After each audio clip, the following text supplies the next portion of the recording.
ஜீரோருக்கு உங்களை வரவேற்கும் நான் தேவேந்திரன். உலகம் எதிர்கொள்ளும் மிக முக்கியமான பிரச்சனை நீராதார பிரச்சனை. பல்வேறு நாடுகளில் நீரின்றி இருக்கக்கூடிய ஒரு சூழ்நிலை இருக்கின்றது. வறட்சியால் வாடக்கூடிய பகுதிகள் இருக்கின்றன. இந்த சூழ்நிலையில் மக்கள் நிலத்தடி நீரை அதிகமாக நம்பி இருக்கக்கூடிய இடங்களும் இருக்கின்றன. இந்த நிலையில் ஒரு அதிர்ச்சிகரமான தகவல், அது நிலத்தடி நீர்வளம் அதிகமாக குறைந்து கொண்டிருக்கின்றன. உறிஞ்சப்படும் பட்டியலில் இந்தியா முதன்மையாக இருக்கின்றது என்ற ஒரு ஆய்வறிக்கை தெரிவிக்கின்றது. இந்த விஷயங்கள் குறித்து தான் ஜீரோ அவரில் இன்று நாம் அலச இருக்கிறோம். முதலில் அது குறித்த ஒரு செய்தி தொகுப்பை பார்க்கலாம். நீரின்றி அமையாது உலகு. இது வெறும் வார்த்தைகள் மட்டுமில்லை, எச்சரிக்கையும் கூட. உலகம் முழுவதிலும் உள்ள நீர் ஆதாரங்களில் 3% குறைவான தண்ணீர் மட்டுமே மனிதர்களின் பயன்பாட்டிற்கு உகந்தது என்ற அறிவியல் உண்மையே இதற்கு சான்று. சமீப கால மக்கள் தொகை பெருக்கமும் அது சார்ந்த உணவுப் பொருள் உள்ளிட்ட தேவைகளும் நீரின் பயன்பாட்டை தொடர்ந்து அதிகரித்து கொண்டே வருகின்றன. அறிவியலின் அசுர வளர்ச்சி நீரின் பயன்பாட்டை பல மடங்கு உயர்த்தி அதற்கான தேவையை சமாளிக்க நிலத்தடி நீரையும் சுரண்ட வேண்டிய நிலைக்கு தள்ளிவிட்டது. இத்தகைய சூழ்நிலையில்தான் நிலத்தடி நீர்மட்டம் குறைவது குறித்து நிலவியல் விஞ்ஞானிகள் அச்சம் தெரிவித்து வந்தனர். நிலத்தடி நீர்மட்டம் குறைவதால் நிலநடுக்கம் உள்ளிட்ட கடுமையான பாதிப்புகள் ஏற்படும் என்றும், சூழல் சமநிலையிலும் சங்கிலி தொடர் பாதிப்புகள் ஏற்படும் என்றும் விஞ்ஞானிகள் எச்சரித்து வந்தனர். இருந்தபோதிலும் பல ஆண்டுகளாக தொடர்ந்து நிலத்தடி நீர் அதிக அளவில் உறிஞ்சப்பட்டு வருகிறது. வீட்டு உபயோகம், விவசாயம், சிறு குறு தொழிற்சாலைகள், பெரிய தொழிற்சாலைகள், குளிர்பான தண்ணீர் தயாரிப்பாலைகள் என நிலத்தடி நீர் பயன்பாட்டு சூழலும் அதிகரித்தே வருகின்றது. இந்த நிலையில் மண்ணில் உள்ள ஈரப்பதத்தின் அடிப்படையில் நிலத்தடி நீரின் அளவை கண்டறிவதற்காக கடந்த 5 மாதங்களுக்கு முன்பு பிரத்யேக செயற்கைக்கோளை நாசா விண்ணில் ஏவியது. நிலவியல் சார்ந்த பல்வேறு பயன்பாடுகளை உள்ளடக்கிய இந்த செயற்கைக்கோளின் ஆய்வில் அதிர்ச்சியான முடிவுகள் பெறப்பட்டுள்ளன. ஆய்விதழில் வெளியிடப்பட்ட அந்த முடிவுகளில் நிலத்தடி நீரை அதிகம் உறிஞ்சுவதால் மிக மோசமாக பாதிக்கப்பட்டுள்ள நாடாக இந்தியா சுட்டிக்காட்டப்பட்டுள்ளது. நிலத்தடி நீரை பதிலீடு செய்வதற்குரிய நடவடிக்கைகளை எடுக்காவிட்டால் வறட்சி உள்ளிட்ட கடுமையான பின்விளைவுகளை இந்தியா சந்திக்க நேரிடும் என்று நாசா விஞ்ஞானிகள் எச்சரித்துள்ளனர். அந்த செய்தி தொகுப்பை பார்த்தோம். அதில் குறிப்பிட்டிருந்த அந்த விஷயம்தான் நாசாவினுடைய புதிய செயற்கைக்கோள் தற்பொழுது கண்டறிந்திருக்கின்றது. இந்தியா தான் உலக அளவில் அதிக அளவில் நிலத்தடி நீரை உறிஞ்சக்கூடிய நாடாக இருக்கின்றது. குறிப்பாக வட இந்தியாவிலிருந்து அதிக அளவிலான நிலத்தடி நீர் உறிஞ்சப்படுகின்றது என்ற ஒரு தகவல் அதிலிருந்து வெளிப்பட்டிருக்கின்றன. இந்த நிலையில் இந்த விஷயம் குறித்து பேசுவதற்காக திருச்சியிலிருந்து தண்ணீர் அமைப்பைச் சேர்ந்த திரு தாமஸ் அவர்கள் இணைந்திருக்கிறார். வணக்கம் தாமஸ். உலக அளவில் நிலத்தடி நீரை அதிகமாக உறிஞ்சக்கூடிய நாடுகளில் இந்தியா முதன்மையாக இருக்கின்றன. நம் நாட்டை பொறுத்தளவு நிலத்தடி நீரை உறிஞ்சக்கூடிய நிலையில் தான் நாம் இருக்கின்றோமோ, நிலத்திற்கு மேல் மட்டத்தில் இருக்கக்கூடிய நீரினுடைய ஆதாரம் அந்த அளவிற்கு குறைந்து விட்டதா? இந்த விஷயத்தை நீங்கள் எப்படி பார்க்கிறீர்கள்? ஆமாம், இது உண்மையிலேயே வருத்தம் அளிக்கக்கூடிய விஷயம்தான். என்னன்னு பார்த்தீங்கன்னா, மற்ற நாடுகளில் ஒப்பிட்டு பார்க்கும்போது இயற்கை வளங்களில் நம்ம இந்தியா மண் சார்ந்தும் அதே போல் நீர்நிலைகள் சார்ந்தும் அதிக அளவில் நல்ல நிலையில் இருந்து கொண்டு இருந்த நாடு தான். இப்போ பார்த்திங்கன்னா இந்த சுற்றுச்சூழலை நம்ம பாதுகாக்காதனால நீர்நிலைகள் எல்லாமே இன்றைக்கி பார்த்திங்கன்னா நீர்த்தேக்கங்களாக இருந்தது, ஏரிகளாக இருந்த பகுதிகள் எல்லாமே பார்த்திங்கன்னா ஆக்கிரமிப்பாலையும் இன்றைக்கி கட்டிடங்களாலையும் ஆக்கிரமிப்புகளாலையும் முழுக்க ஆக்கிரமிக்கப்பட்டிருக்கு. இதன் விளைவாக பார்த்திங்கன்னா சுற்றுச்சூழல் பாதிக்கப்பட்டு மரங்கள் அதிக அளவு வெட்டப்படுவதனால சுற்றுச்சூழலும் இயற்கையும் பாதிக்கப்பட்டு அதனால் மழைப்பொழிவு கம்மியாகி ஒரு சில இடங்களில் மழைப்பொழிவு அதிகமாக இருந்தாலும் அந்த இடங்களில் நீர்நிலைகள் இல்லாமல் போனதுக்கு காரணமே பார்த்திங்கன்னா அந்த நீர்த்தேக்கங்கள் அனைத்துமே ஆக்கிரமிக்கப்பட்டு கட்டிடங்களால் சூழப்பட்டு இருக்கக்கூடிய ஒரு அவல நிலை இப்போ இருக்குது.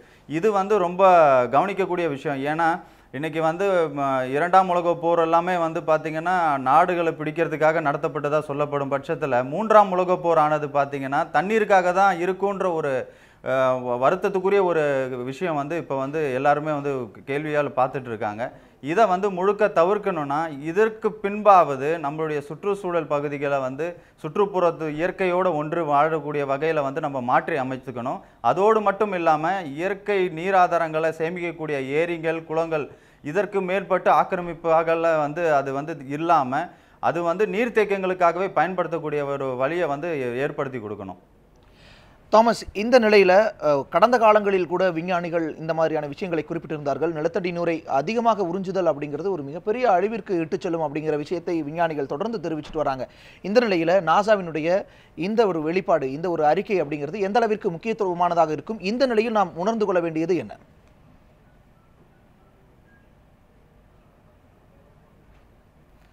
அதான் இந்த நிலையில் நம்ம உணர்ந்து கொள்ள வேண்டியதுனா, இதற்கு முன்பு நம்ம என்ன தவறுகளாம் செய்தோமோ அதனுடைய விளைவாகத்தான் இதை வந்து நம்ம பார்க்கணும். சுற்றுப்புற சூழலை வந்து நம்ம பாதுகாக்காம இயற்கை வளங்களை அழித்ததோட விளைவு தான் இன்னைக்கு நாசா வந்து ஒரு அறிக்கையை வெளியிட்டிருக்காங்க.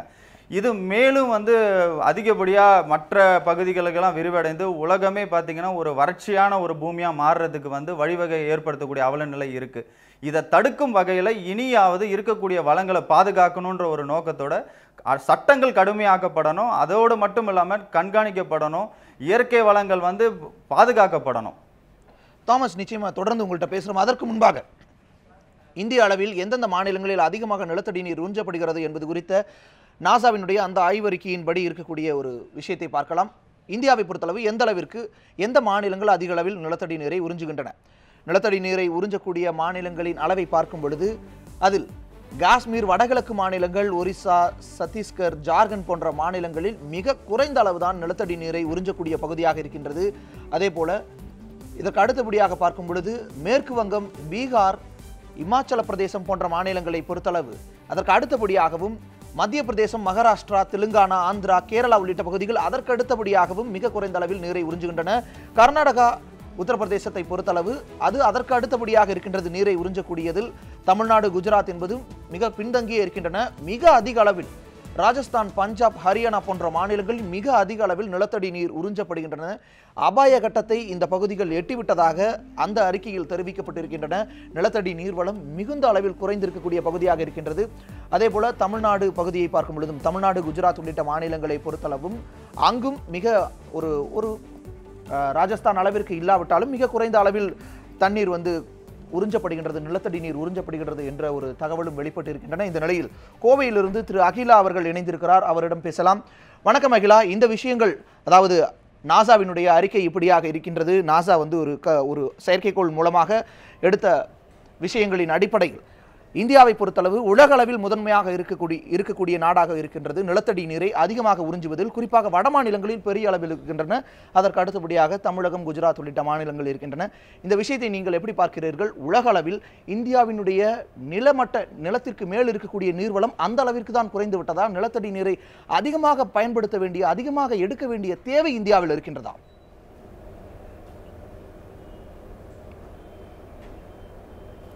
நிச்சயமாக அந்த ராஜஸ்தான் போன்ற மாநிலங்கள் பார்த்தீங்கன்னா அது ஆல்ரெடி ஒரு வறட்சியான பிரதேசம் தான். அங்கே பாலைவனம் ஒட்டி இருக்கிற மாநிலங்கள், அது ஒரு செமி ஆரிட் ரீஜியன் தான். அங்கே ஆல்ரெடி வந்து நிலத்தடி நீரின் அளவு, அந்த நீர் மட்டம் வந்து குறைவாக தான் இருக்கும்.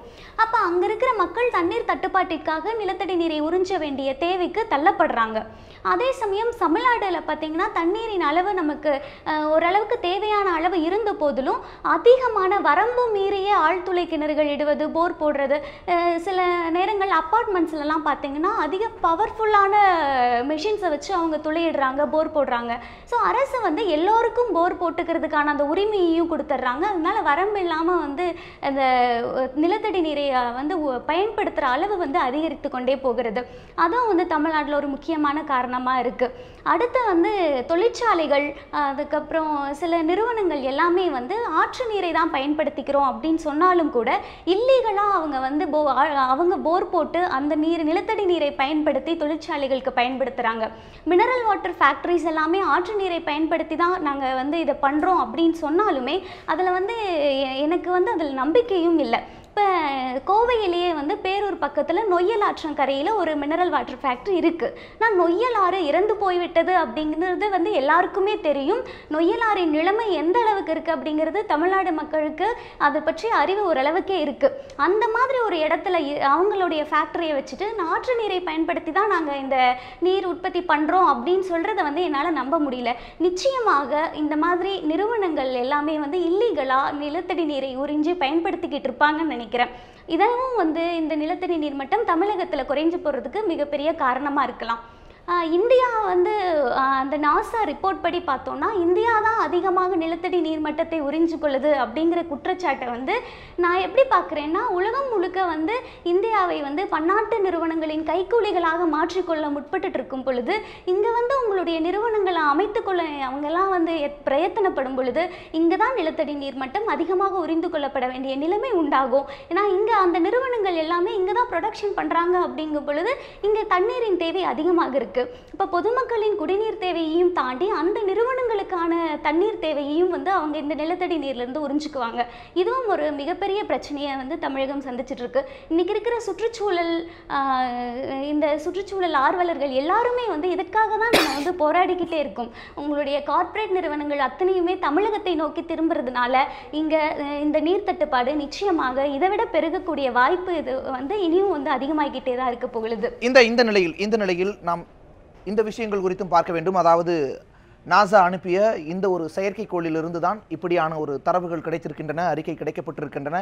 அந்த செயற்கைக்கோள் எந்த அளவிற்கு முக்கியத்துவம் வாய்ந்தது, அது எப்பொழுது அனுப்பப்பட்டது, ஒரு நிலவியல் சார்ந்தே அனுப்பப்பட்ட செயற்கைக்கோளான இதிலிருந்து எந்த மாதிரியான தகவல்கள் எடுக்கப்படுகின்றன, எந்த அடிப்படையில் தகவல்கள் சேகரிக்கப்படுகின்றன என்பது குறித்த ஒரு செய்தி தொகுப்பை இப்பொழுது பார்க்கலாம். நீரின் இருப்பே நமது எதிர்காலத்தை நிர்ணயிக்க உள்ளது. மனித குல உருவாக்கத்திற்கும் அதன் தொடர் நீடிப்பிற்கும் அடிப்படையான நீருக்கான தேடல் காலத்தின் கட்டாயம். அதன் அடிப்படையிலேயே அமெரிக்காவின் கலிபோர்னியா மாகாணத்தில் உள்ள வெண்டன்பர்க் ஏவுதளத்திலிருந்து கடந்த 5 மாதங்களுக்கு முன்பு இந்த ராக்கெட்டை நாசா செலுத்தியது.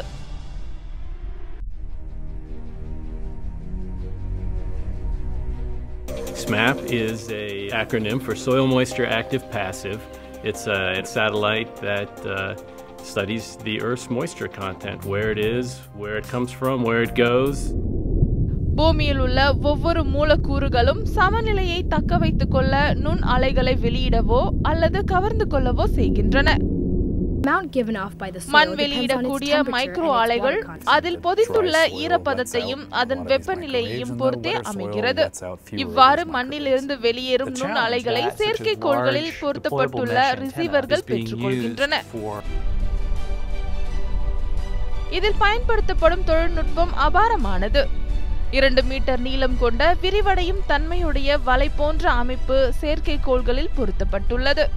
சுற்றுவட்ட பாதையில் செயற்கைக்கோள் நிலை கொண்டதும் இது முழுவதுமாக விரிகின்றது.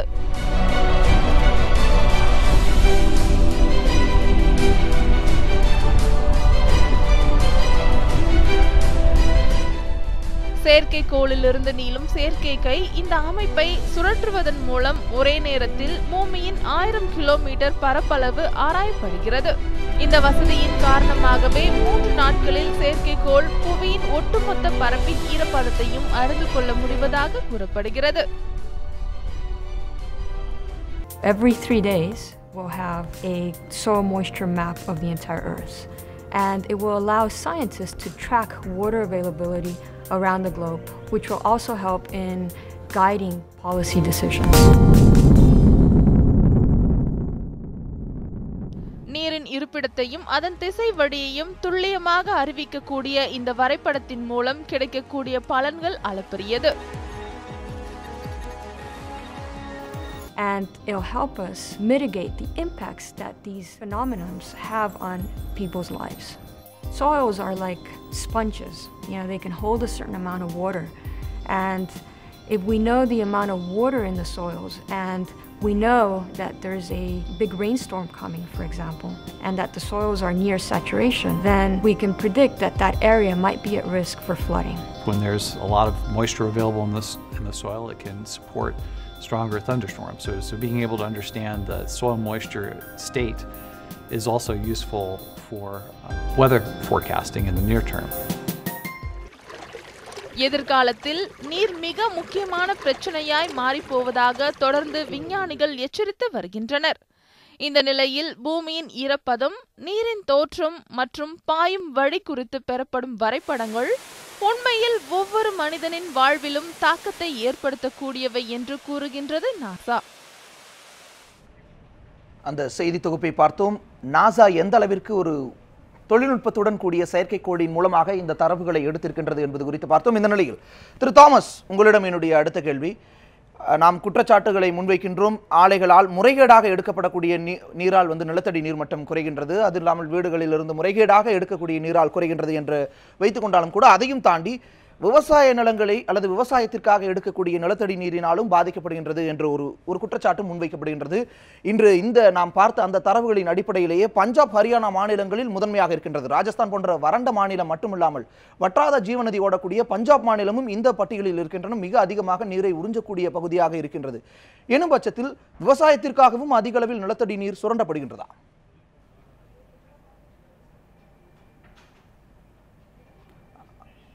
ஆமாம், இப்போ இருக்கிற காலகட்டத்தில் வந்து அது வந்து தவிர்க்க முடியாத ஆகிப்போச்சு. என்ன காரணம்னு பார்த்தீங்கன்னா, ஒரு 20-30 ஆண்டுகளுக்கு முன்பு பார்த்தீங்கன்னா விவசாயத்துக்காக அந்தந்த ஊர்கள்லையும் அந்தந்த விவசாயம் செய்யக்கூடிய நிலங்கள் பகுதிகளில் பார்த்தீங்கன்னா நீர் ஆதாரங்களாக ஏரிகளும் குளங்களும் இருந்தது.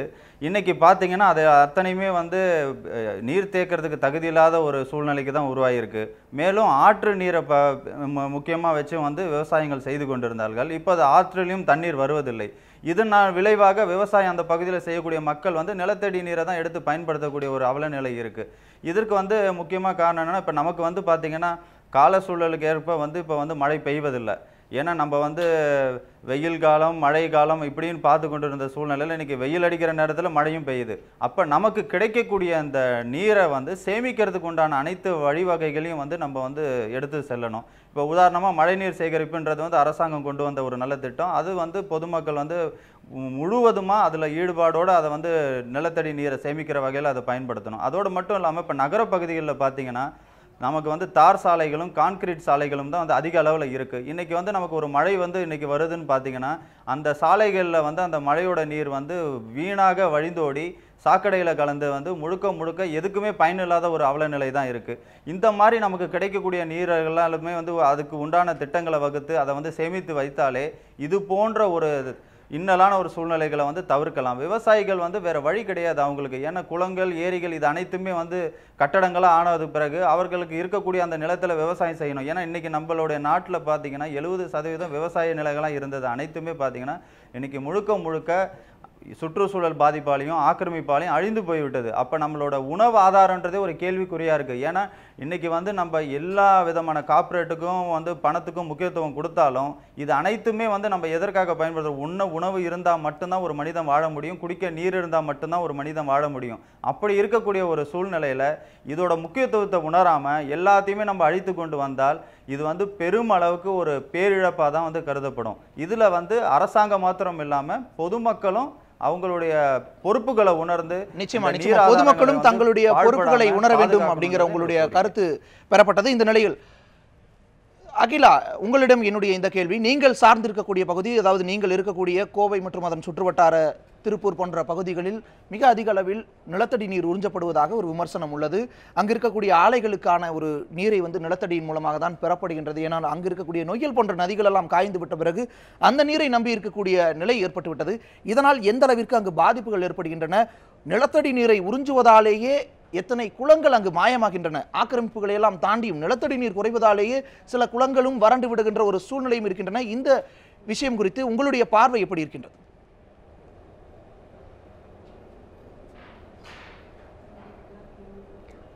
திருப்பூர் பகுதிகளில் அந்த சாய கழிவுகள்னால வந்து மிகப்பெரிய பாதிப்பு உள்ளாகிட்டு இருக்கு. உரத்துப்பாளையம் அணைக்கட்டு கூட இதனால் வந்து மிகப்பெரிய ஆபத்தை வந்து சந்திச்சுக்கிட்டு இருக்கு. அதெல்லாம் சரிதான். கோவை பகுதியில் விவசாயத்திற்காக அதிக அளவில் நிலத்தடி நீரை உறிஞ்சுறாங்கன்னா இந்த இயல்பாகவே இந்த இடத்துல வந்து கொஞ்சம் தண்ணீர் பற்றாக்குறை இருக்கிற ஒரு ஏரியா தான். வந்து சிறுவாணி அணையை வந்து கண்டுபிடிக்கிறதுக்கு முன்னால் மதராஸ் மாகாணத்திலேயே கோவை தான் மக்கள் வாழ தகுதியற்ற ஊர், மிகவும் ஒரு மோசமான சூழல் உள்ள ஊர் கோவை அப்படிங்கிற ஒரு அறிக்கை வந்து கெசட்லேயே இருந்தது. அதுக்கப்புறம் சிறுவாணி அணையை கண்டுபிடிச்சதுக்கப்புறம் சிறுவாணியிலிருந்து கோவைக்கு நீர்வரத்தை வந்து அந்த வழியை வந்து உருவாக்குனதுக்கு அப்புறம் தான் கோவை வந்து மக்கள் வாழ்றதுக்கு ஏற்ற ஒரு பகுதியாகவே மாறியது. அந்த வரலாறு நமக்கு எல்லாருக்குமே தெரியும். அதனால் அப்பொழுதிருந்தே கோவைக்கு வந்து இந்த தண்ணீர் தட்டுப்பாடு இருக்குது. அதனால் விவசாயத்திற்காக நிலத்தடி நீரை உரிவது இங்கே நடக்க தான் செய்யுது. ஆனால் நான் எந்த நிலையிலும் விவசாயத்திற்காக விவசாயிகள் நிலத்தடி நீரை பயன்படுத்திக்கிறத வந்து தவறனோ இல்லை அவர்கள் மீது குற்றச்சாட்டையோ நம்ம வைக்கவே முடியாது. அதை தாண்டி கோவையில் இருக்கிற கோவையும் வந்து டெவலப் ஆகிட்டே இருக்குது, இங்கே பாப்புலேஷனும் அதிகமாகிட்டே இருக்குது, மக்கள் தொகை பெருக்கம் அதிகமாகுது, தொழிற்சாலைகள் அதிகமாகுது. இதனால் வந்து ஏற்படுற விளைவு தான் அதிகமே தவிர விவசாயத்தினால ஏற்படுறதுங்கிறத வந்து ஒத்துக்க முடியாது. அந்த விஷயங்களூடாக நான் மற்றொரு முக்கியமான விஷயம் பார்க்க வேண்டியிருக்கின்றது. அதாவது நீருக்கான ஆதார மூலங்கள் அப்படிங்கிற ஒரு விஷயத்தையும் பார்க்க வேண்டியிருக்கின்றது. உலக அளவில் எந்த அளவிற்கு நீர் ஆதாரம் இருக்கின்றது, நீரின்றி அமையாத உலகு அப்படிங்கிற விஷயம் இருந்தாலும் கூட உலகை பொறுத்தளவு எந்த அளவிற்கு நீர் இருக்கின்றது என்பது குறித்தும் பார்க்க வேண்டியது அவசியமாக இருக்கின்றது. அதனூடாக நமக்கு உபயோகப்படக்கூடிய நன்னீர் எந்த அளவிற்கு இருக்கின்றது என்பது குறித்தும் பார்க்கலாம்.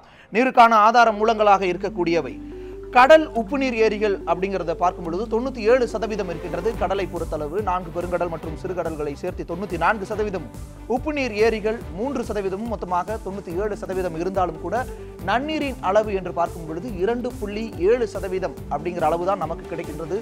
அதுவும் நாம் பயன்படுத்தக்கூடிய ஆறுகள் ஏரிகள் புறக்கணிக்கத்தக்க அளவு மிகவும் குறைவாக தான் இருக்கின்றது. 0.3% அளவிற்கு தான் ஆறுகள் ஏரிகளில் வந்து நீர் ஆதாரம் இருப்பதாக மத்திய நிலத்தடி நீர் வாரியத்தினுடைய ஆதாரங்களிலிருந்து இது பெறப்பட்டது. இந்த விஷயங்களை பார்க்கின்றோம். அதே போல நன்னீர் உட்பிரிவுகள் பார்க்கும் பொழுது நன்னீர் எந்த அளவிற்கு இருக்கின்றது அப்படிங்கிற உட்பிரிவுகளை பார்க்கும் பொழுது பனிக்கட்டிகள் பனிப்பாறைகள் 77.2% இருக்கின்றது. கிட்டத்தட்ட 80% நாம் பயன்படுத்த முடியாத துருவ பகுதிகளில் இருக்கின்றதையும் இதில் பார்க்க முடிகின்றது. அதே போல நிலத்தடி நீர் அல்லது மண் ஈரப்பதம் அதன் மூலமாக நீர் ஆதாரம் எந்த அளவிற்கு இருக்கிறது என்றால் 22.4% அளவிற்கு இருக்கின்றது. ஏரிகள் நீர்த்தேக்கங்கள் பொறுத்தளவு 0.35%, வளிமண்டலத்தில் காற்றில் கலந்திருக்கக்கூடிய நீரின் ஆதாரமாக 0.04%, ஆறுகள் ஓடைகளில் 0.01%ஆகவும் இருக்கின்றதையும் பார்க்க முடிகின்றது. பயன்படுத்த ஏற்ற நீரின் அளவாக 4.3 மில்லியன் கியூபிக் கிலோமீட்டர் அளவிற்கு தான் நம்மால் பயன்படுத்த முடியும் அப்படிங்கிற விஷயத்தையும் பார்க்கின்றோம். இந்த நிலையில் இந்த விஷயங்களை எல்லாம் குறித்து தொடர்ந்து பேசுவோம். திருச்சியிலிருந்து இருக்கக்கூடிய திரு தாமஸ் அவர்களிடம் இந்த கேள்வியை முன்வைப்போம்.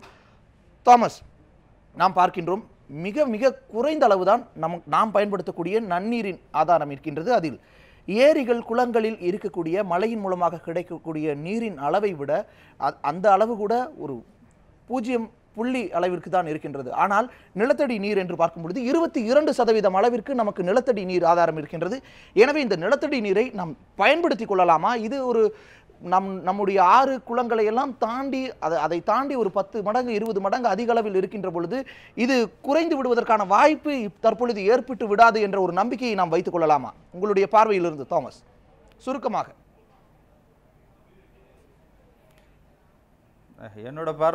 என்னுடைய பார்வையில் பார்த்தீங்கன்னா ஒரு 15-20 ஆண்டுகளுக்கு முன்னாடி பார்த்தீங்கன்னா கிராம பகுதிகளில் பார்த்தீங்கன்னா முக்கால்வாசி பொதுமக்கள் வந்து அந்த பகுதியில் இருக்கக்கூடிய குளத்து நீரையும் ஏரி நீரையும் வந்து பயன்படுத்தினாங்க.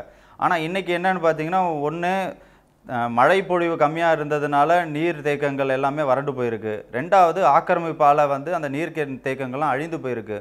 மூன்றாவதாக நீர் தேக்கங்கள் இருந்தாலும் அது அத்தனையுமே மாசு அடைஞ்சு பொதுமக்கள் வந்து அதை வந்து எந்தவித பராமரிப்பும் இல்லாமல் அது வந்து முழுக்க பாழ்பட்டு போனதுனால அதில் நீர் ஆதாரங்கள் இருந்தால் கூட அதை பயன்படுத்தாத முடியாத ஒரு அவலநிலை தான் இருக்குது. இதன் விளைவாக தான் பார்த்திங்கன்னா இந்த நிலத்தடி நீரை வந்து நம்ம வந்து பயன்படுத்துகிற அளவு அதிகமாக இருக்குது. அதே போல் பார்த்திங்கன்னா இன்றைக்கி வந்து ஆற்று நீர் வந்து தூய்மையாக வர்றதான்றது ஒரு கேள்விக்குறியாக இருக்குது. ஏன்னா இன்றைக்கி வந்து நமக்கு காவேரி ஆற்றுக்குள்ளேருந்து வரக்கூடிய நீர் அங்கேருந்தே பார்த்திங்கன்னா கழிவுகளால் வந்து கலக்கப்பட்டு ஒரு பெரிய அச்சுறுத்தலை வந்து ஏற்படுத்தியிருக்கு. அண்மை செய்திகளை பார்த்துருக்கோம். இப்படி வந்து நமக்கு இருக்கக்கூடிய நீர் ஆதாரங்கள் எல்லாமே பாழ்பட்டு போகக்கூடிய சூழ்நிலையில் இங்கே வசிக்கக்கூடிய பொதுமக்களுக்கு வந்து வேற வழி இல்லை. ஏன்னா மாற்று வழின்னு பார்த்தோன்னா நிலத்தடி நீரை தான் எடுத்து, ஏன்னா உங்களுடைய அந்த கருத்து பெறப்பட்டது. இந்த நிலையில் நாம் மற்றும் ஒரு முக்கியமான விஷயம் பார்க்க வேண்டியிருக்கின்றது. நேரம் மிக சுருக்கமாக இருப்பதால் நிலத்தடி நீரை எப்படி நாம் பயன்படுத்திக் கொள்ளலாம், எப்படி நாம் நிலத்தடி நீரை பெருக்க முடியும் அப்படிங்கிற விஷயத்தையும் பார்க்க வேண்டியிருக்கின்றது. நிலத்தடி நீரை நாம் வந்து மிக முக்கியமான அந்த நிலத்தடி நீரை அதிகப்படுத்த அல்லது தக்க வைத்துக் கொள்ள என்ன மாதிரியான விஷயங்களை முன்னெடுக்கலாம் என்பது குறித்து பார்க்கலாம். நிலத்தடி நீரை உயர்த்தும் வழிமுறைகளை பொறுத்தளவு நிலத்தை உழுது பராமரித்து வைத்தல் மிகவும் அவசியமான ஒன்றாக இருக்கின்றது. அதாவது காய்ந்த அல்லது தரிசு நிலங்களை அப்படியே விட்டுவிடாமல் மழைநீர் ஓடிவிடும். எனவே உழுது வைத்திருக்கும் பொழுது நிலத்தடி நீர் அதிகமாகும் என்பதை பார்க்க முடிகின்றது. அதே போல நிலங்களில் சமச்சீர் வரப்புகளை அமைத்தல், சரிவான இடமாக இல்லாமல் அப்படி இருக்கும் பொழுது ஆறுகளில் கலந்து கடலில் கலந்து விடும். அதே சமச்சீராக வைக்கும் பொழுது அதிக அளவில் நிலத்தடி நீர் உறிஞ்சப்படுவதற்கான வாய்ப்புகள் இருக்கின்றது. அதே போல விவசாய பகுதிகளில் தடுப்பணைகளை கட்டி நீரை தேக்குதல், வளைந்து ஓடக்கூடிய நீரை ஆங்காங்கு தேக்கி வைத்ததன் மூலமாக நிலத்தடி நீரை உயர்த்த முடியும் என்கிற விஷயம் பார்க்க முடிகின்றது. இது சில பகுதிகளில் வெற்றியும் கண்டிருக்கின்றதையும் பார்க்க முடிகின்றது. அதே போல ஏரிகள் குளங்களை பராமரித்தல், மிக முக்கியமாக நிலத்தடி நீரை அதிகப்படுத்தக்கூடிய ஒரு அம்சமாக இருக்கக்கூடிய ஏரிகள் குளங்களை பராமரிப்பதன் மூலமாக அதிக அளவில் நீரை தேக்க முடியும். அதனால் அதிக அளவில் நீர் நிலத்தடியில் சென்று சேரும் வாய்ப்பும் இருக்கின்றது.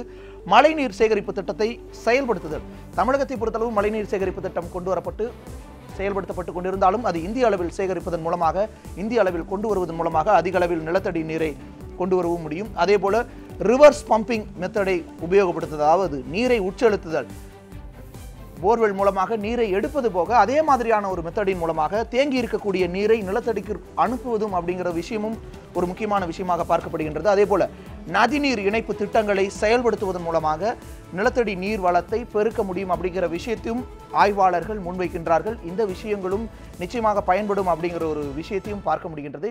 இந்த மாதிரியான விஷயங்கள், இதை தாண்டிய விஷயங்களை எல்லாம் நாம் செய்யும் பொழுது நிலத்தடி நீர் வளத்தை பெருக்க முடியும். அதே போல முடிந்த அளவுக்கு நிலத்தடி நீர் வளத்தை சுரண்டுவதை, அதை நிலத்தடி நீரை எடுப்பதை நாம் கட்டுப்பாடாக வைத்திருக்கும் பொழுது எதிர்காலம் நமக்குள் இருக்கும். எங்களோடு இணைந்து இருவருக்கும் எங்களோடு இணைந்து பல்வேறு தகவல்களை பகிர்ந்து கொண்டமைக்காக திருச்சி மற்றும் கோவையிலிருந்து இணைந்த அகிலா மற்றும் தாமஸ் அவர்களுக்கு மனமார்ந்த நன்றிகள். அதே போல இந்த விஷயங்கள் குறித்து பார்க்கின்றோம். நாம் கட்டுப்பாடாக இருக்க வேண்டும் நிலத்தடி நீரை பெறுவதில் இருந்து. அதே போல நிலத்தடி நீரை சேமிப்பதிலும் நாம் முறையாக நம்முடைய கவனத்தை செலுத்தும் போது எதிர்காலம் நம் கைகள். மற்றும் ஒரு 0 ஓவரில் சந்திப்போம். வணக்கம்.